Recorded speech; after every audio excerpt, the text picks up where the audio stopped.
Amplify, the podcast for accounting firm growth. I'm your host, Angie Grissom. Today, I'm excited to dive into the future of strategic planning. Joining me is Dan Hood, the editor-in-chief of Accounting Today. Dan has been with the publication for over 2 decades, previously serving as managing editor. He also has served as business editor for the New York Daily News Express and as a production editor for the Wall Street Journal Europe. Dan, thank you so much for coming on the show today. Let's jump right in. Yeah, it's going to be good. So, Dan, you have your finger on the pulse of the profession and you see so many things every day. Many say that the industry has changed so significantly, gosh, hasn't it, over the last several years? Right. And what once worked just no longer works. So, what is your opinion? Absolutely, 100% true. Couldn't be more true. Which is terrifying in its way, right? That all the things that we've relied on in the past, or the accounting firms have relied on in a bunch of different areas, will no longer be. They can no longer rely on them for the kind of success they've had in the past, or to work the way they have in the past. And I would say two things about it, though. One, yes, it's kind of terrifying. But on the other hand, the opportunities that go along with that disruption are enormous. I mean, you just use the example of how technology is commoditizing a lot of work and rendering it to the point where it's not as valuable to clients because they say, well, doesn't the computer just do it? But at the same time, the flip side of that is technology is enabling these enormous new service areas that are much more valuable. They're also enabling firms to do the work that they're going to continue to do much more quickly and much more efficiently. So I think that on the one hand, yes, tremendous change coming, but on the other hand, tremendous opportunity coming along with it. The second point I usually think about when I think about change is that we tend to think, as you say, all the things that have worked in the past aren't going to work in the future. And that's not necessarily true, all the things, but there's going to be basically a sliding schedule over time. All the things that used to work will stop working. And what's going to happen is that the new things we pick up now will also stop working in 3 years, 5 years, 10 years. I think the future is for at least as far as we can foresee, is going to be just a continuous process of adaptation and change. The profession has been a lot the same since it was founded in the 30s or the 40s. The modern version of the accounting and auditing profession was founded in the 30s and 40s. A lot of things have stayed static, and that's been great. And it's been really nice. It's comfortable. It's no longer to be the case. We're going to find that over all the things that we change now and the new things we put in place, we're going to change those new things again at some point in the future. And that's I think, a core strength that accounting firms are going to have to build up, a sort of a muscle memory of how to adapt, how to change, how to manage change. So I'd say that's the other thing I would bring up around the really, like I said, sort of terrifying, but also sort of exhilarating a role of change going on in the future in the profession. It is, and you're really speaking to the concept of agility. And I don't know about you, but I have seen so much work in that area in our profession. So many firms have made dramatic changes and have had the best years of their careers. I mean, the firms have had the best year in the history of the firm and the partners. So I have a lot of hope for the agility of the professionals in our profession, because there's so much opportunity, and I've been really impressed with what I've seen. So that being said, what do you think are the top areas firm leaders should consider in their new strategic plans moving forward? Right. Well, so there's a lot of ways to look at this in terms of what goes into a strategic plan, and there's some obvious things you talk about in terms of how you want your pipeline of growth to look like and your staff and so on. But I think maybe if we just take a slightly different tack on it, say what are the issues out in the landscape that you need to be accounting for in your strategic plan.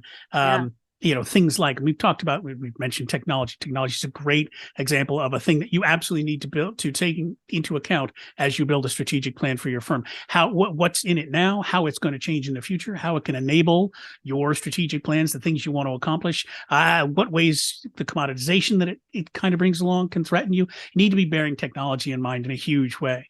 And there's a degree to which, as I say, you need to worry about the way it would commoditize you or disrupt your business or enable someone else to disrupt your business, but you also need to be thinking about the ways in which it can help you be better than you've been in the past, help you be better than the people you're competing with, help you disrupt other people, and also create whole new service lines. So I would say technology is a key consideration and needs to be baked into any sort of any sort of strategic planning. Certainly, technology should be baked into any kind of technology planning as well. For sure. But it's pretty crucial for strategic planning. The other thing, another huge issue that I would throw out there is staffing. Just everybody knows the war for talent is enormous, and I've heard a number of people more and more these days say, "Listen, the simple fact of the matter is that you should not be counting on being able to hire people." Right. Yeah. That needs to be a key issue for any strategic plan, is to just assume that the U.S. workforce is going to be very hard to find anybody in for the foreseeable future, again, for the next 10 to 15 years, between the professions specific issues around the pipeline and declining number of accounting students, declining number of people taking the CPA exam, and then the broader workforce issues around people opting out of the workforce, people leaving the workforce, people retiring early, all the sort of great resignation and COVID issues that have gone along with it. And then just literally just basic demographics, vast numbers of baby boomers retiring. There's not enough Gen Xers. We're spectacular, but there's not enough of us to fill the gap. So people just need to build into their strategic plans the assumption that staffing is going to be very difficult. It's not going to get better. There's no silver bullet to fix it. You just need to find other ways to do what you want to do that don't rely on people, and that's going to be a little difficult for a lot of the profession, because it has for a long time relied on its model has been what the sort of pyramidal model they describe, of lots of people coming in at the bottom and then a few small number of people rising up to partner level and everybody else siphoning off to industry. There's just not enough people coming in to keep that model going. So I would say that's a key area for strategic planning to think of. And then again, we mentioned change, and I think that building into any strategic plan, the capability to change, keeping it as something that's regularly reviewed, regularly approached, and that you're able, to your point about agility, that you're able to change, not on a dime, but pretty quickly, because whole areas will rise up and disappear. In times, in a space of time that previously we would have thought of as the blink of an eye. So I think having a core capability of being able to change quickly is going to be crucial, and something that needs to be built into any strategic plan is, how do we make sure we're allowing room for ourselves to change? Absolutely. I don't know about you, Dan, but I've always felt like change is a muscle you can build, because you can be in an organization where people just are major change resistors and they fight it, and that just becomes the norm, right? It becomes the culture. But I believe that if you, as a leader, promote change and you promote agility, and you are constantly looking at how to do things better, how to change the business model, which is going to be required, then you get better at change, and your culture is more change oriented, because you're right, the numbers just don't add up with the people that are retiring and the people coming into the workforce, and that's really across industries, and we're seeing it in every industry from accounting to the restaurant industry. So the business model is definitely changing, and we have to look at technology, workflow, all of those things for that. What about this? Are there common mistakes that firms make that you think should be avoided when developing and executing a plan based on your experience? Right. Well, I think the key mistake they make is not having a plan at all. And I realize that's sort of obvious, but there's just an extraordinary number of firms that don't have one. We do a survey of broad survey on what firms are doing over the course of the next year, every year, and one thing we ask them is, do you have a strategic plan? And the number of firms that don't is astonishing. For small and mid-sized firms, it's less than 50% have a strategic plan. And even for large firms, something like 75% of large firms have a strategic plan, but that still means 25% of large firms, these are pretty major businesses, don't have a written strategic plan. How is that possible? Why is that? I don't know. I'm genuinely baffled. Genuinely baffled by it. I can understand for a smaller firm, maybe a person, they sort of, it's just, I know what I'm doing. I'm not really, I know how my growth comes. I don't have a written down plan. It's all in my head kind of thing. But for larger firms, I just generally don't genuinely don't understand how they do it. And I think one of the things is that for so long, everything just worked, right? Accounting firms, Yeah. just everything worked. People came to us from colleges or dropped down from the big four and came to us. And so we didn't have to have a plan for getting staff and new services, right? We didn't really, our main business source was referrals, but we didn't actually ask for referrals. People just were very nice to us and referred Yeah. people to us. Because And we did it good just work, worked out. right? Yeah, that's all we needed to do. Good work, and that was it. Well, that's the big change, right? Is that just doing good work is not enough anymore. Unfortunately, you need to be much more proactive about what you're doing, which means you have to have a plan. If you hope to be proactive efficiently and successfully, you could do a million things all over the place. But if you've got a plan to coordinate all that and to make sure that you and all your partners and all your staff are headed in the right direction. So I think that's the biggest mistake that people are making, is not having one. There's a bunch of other smaller mistakes or misconceptions I think that people may make as they develop a plan. But I would say that's number one, just not having one. But some of those smaller ones, not bringing in enough people. Some people think, well, it's just the owner or the small owner partner group. It is absolutely, particularly these days, makes a lot of sense to find out what the rest of the people in your firm. Even some people go out to clients. They'll go out and say, hey, what do you think? What do you think of us? What would you like from us? Where would you like to see us going? Yeah. But particularly around the everybody in the firm, this is crucial, not just for building a good strategic plan, but for building a good succession plan and for keeping people on board, right? If they know that you care what they think about the direction of the firm is, that's going to be huge, right? That's a huge thing for them to be like, wow, they asked me what we should be doing. That's crazy. Who would ever think that they would ask me, an entry-level staff member, or me, an admin staff, or me, a part-time tax preparer who only comes on in tax time. You don't need to talk to every single person in the firm, Yeah. but pretty much you get a lot of input from a lot of different levels, particularly from people you're excited about and that you want to keep. Yeah. That's a thing that does a lot of good for a lot of for firms on a lot of different ways, particularly building a good strategic plan, but also for retention and engagement and keeping people It does. excited about. We hear that too. So when we're doing a lot of our coaching with up and coming leaders, they will say, Angie, we actually were asked about our opinion on the future of the firm. What do we want for the future of the firm? Because we are the future of the firm. And, when recruiters come knocking and you have a firm that has invested in you and actually has you at the table asking, what's important to you? What Right. do you think we need to be doing? It's beneficial not only for the individual being asked, but it's beneficial for the firm because this new generation and people at multiple levels with a lot of diverse backgrounds have a lot to add. And a lot of times the partners aren't thinking about the Right. things that are so important because they've been swimming in it for so long.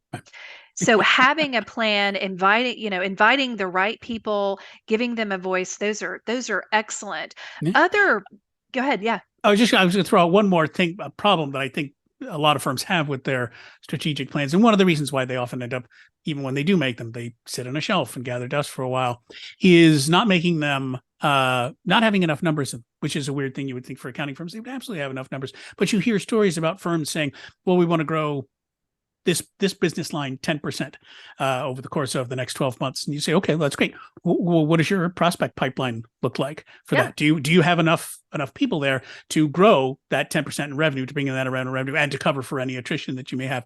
And, you get this look that sort of says, client pipeline? What? What's a client? So being able to build that into things, saying, listen, yeah, this is a reasonable number for us to say we're going to grow 7.5% because we have enough people in our pipeline to, enough potential prospects in our pipeline, or we're expecting to get them. And here's a reason why we expect to get them over the course of the next 12 months. And those kind of statistics can be in all kinds of areas. We talked about staff, right? If you're going to launch a new cash practice, do you have the staff for it? Where are you going to find that staff? Do you have the numbers? How many people do you need to hire at a certain number over the course of the year? How many clients do you need to bring on by 3 months, 6 months, 9 months, 12 months for it to be successful? To put numbers to all of that, among other things, gives you some benchmarks to hold people accountable against. And that's probably the other big thing that people don't do, is find a way to keep people accountable. And there's a million ways to do that, mostly around compensation. But putting numbers to it, right? You can say, okay, this is what we're holding you accountable against, is these numbers, and they're in the plan. It's not just hey, we'd like to do more cannabis work or more ESG work. It's like, here are the concrete steps and the metrics that measure them. Well, and the good news is, at least in this profession, we have the background to be able to run those numbers. So other Exactly. industries actually tap into us to be advisors to help them with those projections. And so we need to turn the view on ourselves and think, how do we get there? And let's really run the numbers. It just has to be a priority. That's a really great point. Whether part of a team or a department of one, individuals responsible for growth in the accounting profession join AIM to advance their careers and contribute at a high level to their firm's success. Members of AIM receive access to resources to help in their job and establish their reputation as a skilled professional, a network of peers who face the same industry challenges and can offer solutions, and a wide range of professional development and networking opportunities. Join AIM today. To learn more, visit the website at accountingmarketing.org. Again, that's accountingmarketing.org. What other best practices have you observed or heard about? You talk to so many people, so many firms. So, what are you seeing that are best practices? Anything else? Right. Well, I know you're going to be talking to a lot of people who, in many cases, who run these kind of strategic planning retreats for accounting firms, and they're going to get into a lot of very specific details, and they know them way, way, way better than I do. But I would, so it's one of the reasons I'm looking forward to future episodes. I was Yeah. learning from them. So I'm not, in terms of best practices for that, I'll leave them to discuss the nitty gritty of really building a strong plan. But I would say, from a 10,000 foot view, one of the key things is knowing who you are and what you want. Is knowing, what is the vision for your firm individually, you as a partner, you Yeah. as anyone who's asked, having a vision of the firm, and then coming together to unite those and even out the rough spots that everyone agrees this is what our firm should be. And that vision is going to be across a bunch of different areas, right? So who do you want to work with? What kind of clients do you want to work with? What kind of work Mhm. do you want to do? Yeah. What kind of services do you want to offer? What new potential services are exciting to you? And this is a particular area where it's important to bring in those viewpoints from below, the entry level staff and below the partner level. What are they going to be excited? What's going to keep them engaged with your firm for a long time? And then having a sense of what you want your culture to like, and I think what your culture to look like. And I think this is sort of building your culture is a separate sort of planning engagement that a lot of accounting firms put off or don't get involved in. They say, "Oh, we're a family. Our CPA firm is a family," and that's pretty much the extent of their idea of what the culture is. Well, the families are, there's a million different ways to be a family. You can be a dysfunctional family. You can be an unhappy family. You can be, a split up family. You could be. There's a lot of different ways to be a family, and I think a lot of firms don't really think about all the details of what go into your culture. Are you a firm that gets the work right no matter what? And if someone gets it wrong, you do whatever you need to do to get it right for the client. Or if somebody gets it wrong, it's not about blaming somebody. It's more about protecting your staff from a client. There are subtle distinctions there, but they're worth figuring out in terms of deciding who you are and how you want to work. I always say, accounting firms all the time talk about how important work-life balance is to them. Well, if it's important to every firm, it's kind of not really important to any of them. You could build a perfectly successful firm that says work-life balance is for suckers. Our firm is all about, we encourage you to skip your kids' practices. We encourage you to work like crazy all the time because you're going to make a gazillion dollars a year and you can retire in 20 years, as opposed to 40 years or whatever the case may be. That's a culture. That's a perfectly reasonable culture. I wouldn't want to work there, but I think there's people who want to work there. And Yeah. if you can identify that that's who you are, what your culture is, that's going to help you develop your strategic plan much more successfully, right? If everyone knows this is what we're like, we're aggressive, or we're not that aggressive, that's also fine. But knowing really specifically what that means on a lot of different levels will help you build a strategic plan. Well, how do you want to interact with clients? Are Yeah. you, whatever problem you have, we will serve it, or are you, no, we're experts. We tell you what your problems are, and then we solve them for you. We're not here to just answer every call you send to us. That's not who we are. We're experts. But some firms want to be that. We'll solve any problem you have, and that's great. Again, I'm not picking or choosing between these. I think firms need to identify them for themselves because that will, in many ways, in many, many, many ways, inform the kind of strategic plan they build. Yeah, consistency in message will enable them to recruit the kind of people that want to be a part of that culture, no matter what it is, because there are different people with different needs for sure. Right. Right. Absolutely. Yeah. It goes into, it will impact every single aspect of your strategic plan. Again, we talked about staffing is going to be a huge issue, right? If you can go out and say, listen, this is what our culture is, that's going to make staffing easier, unless your culture is truly toxic and you're like, you will hate working at our firm. That's a different thing. But Right. anyway. Well, that's great advice. Dan, thank you so much for being on today. I always love to talk with you, and you have such great insight. How can our audience get in touch with you or learn more about accounting today? Well, first off, thanks for having me. It was a lot of fun, as you say. It's always a good conversation. They probably the best way is just to go to our website, www.accountingtoday.com. Get all the latest news, all the sorts of insights. We keep it pretty updated on a regular basis, and we're sort of constantly running on the hamster wheel to keep up with the pace of change going on in the profession. It's really it's an exciting time, but also exhausting. So, well, you all have done an excellent job, and I always enjoy reading all of your updates and articles. Dan, tell us a little bit about the Firm Growth Forum, which is so exciting. So you've got a new announcement if you want to share with viewers. Yep, we recently announced that we're going to be holding a live event in May in San Diego, May 8th to 10th. It's called, as you say, it's called the Firm Growth Forum. Accounting Today hasn't had a live event in a long time, but we're excited about this. We're going to be bringing together pioneering practitioners, top consultants, thought leaders from all across the profession to talk about both the challenges and the opportunities that are available to firms and how they can get past the first and get over the hurdles and make the most of the opportunities, particularly around building up strong practice. So it won't be necessarily a very technical conference. It'll be much more about like how to build, how to do strategic planning. It's going to be an issue there. How to build new service lines, how to know which service lines are right for you, how to handle staffing, which is a huge issue.